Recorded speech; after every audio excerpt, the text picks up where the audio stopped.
I would like to talk about the mob and the tyrant as characters in this story of the New Enlightenment. And I think it's kind of fun to think of the New Enlightenment as a story where the heroes are the economists and the people who are designing new institutions, building new institutions, and revitalizing old institutions.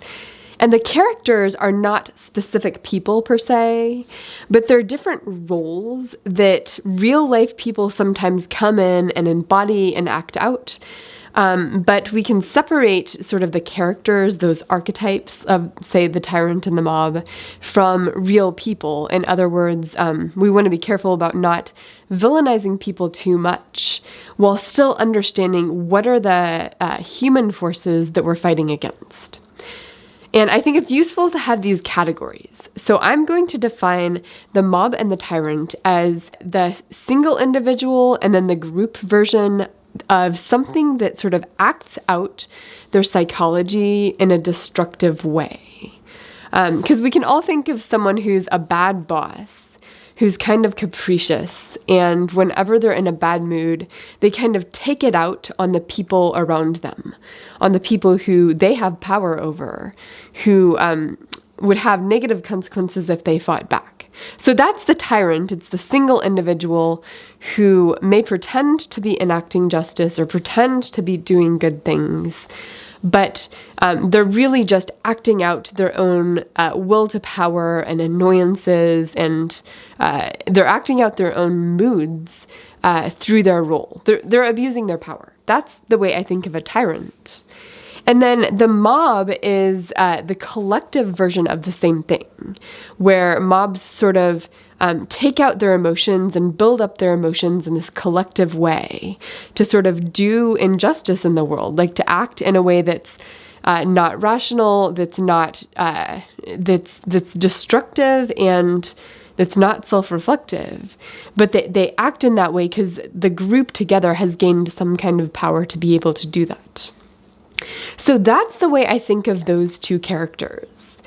And it's worth noting that for both of those, there's a good version of that. Like, I'm very interested in collective action, which is ways that groups can coordinate and restructure the game theory to actually improve justice and to fight against injustices in the system. And I do think collective groups can actually accomplish good things in that way. But the mob is the purely negative version of that. It's where when the group is doing their collective action thing, they just get wrapped up in the emotion and they act in destructive ways without limits on their power or without thinking about the justice of what they're doing.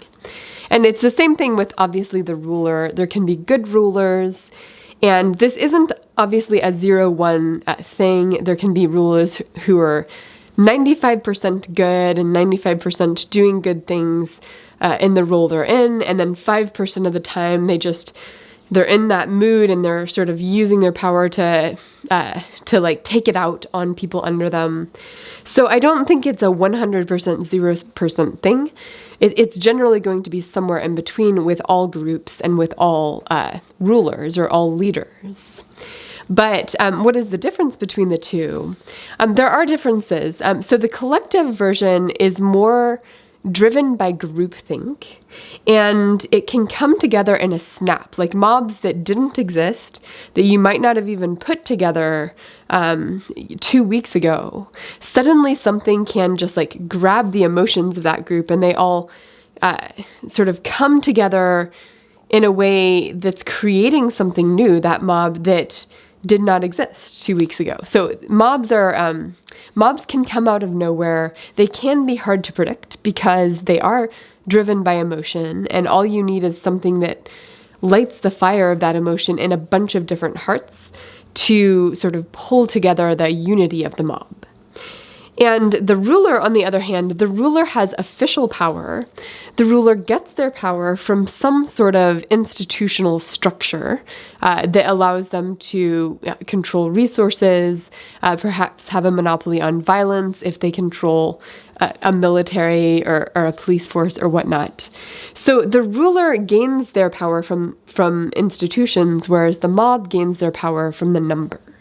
Okay, so if those are two characters who are villains in this New Enlightenment story, then what do we as the institutional designers need to do to protect ourselves or protect, the future population from those villains? And how does this differ from the old Enlightenment? Like, did the old Enlightenment thinkers even consider the tyrant and the mob? And the answer, of course, is yes, the old Enlightenment thinkers definitely thought a lot about these.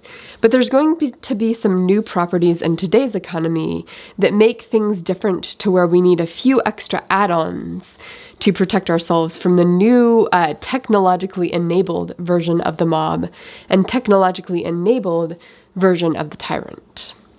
So in the old Enlightenment, one of the things they thought a lot about was tyranny of the majority. And a lot of the processes that were sort of built into the structure of constitutions helped the Enlightenment thinkers think about what happens if you have a minority population that the majority wants to oppress in some way.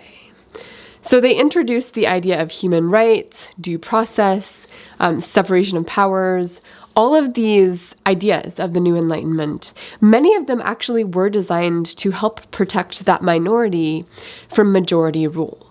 So part of the task of the New Enlightenment thinkers is to figure out, how do we make more robust systems to protect the rights of the accused, the rights of the minority against the majority? How do we protect some of those older ideas in this new world economy with all of these digital tools? That's the question.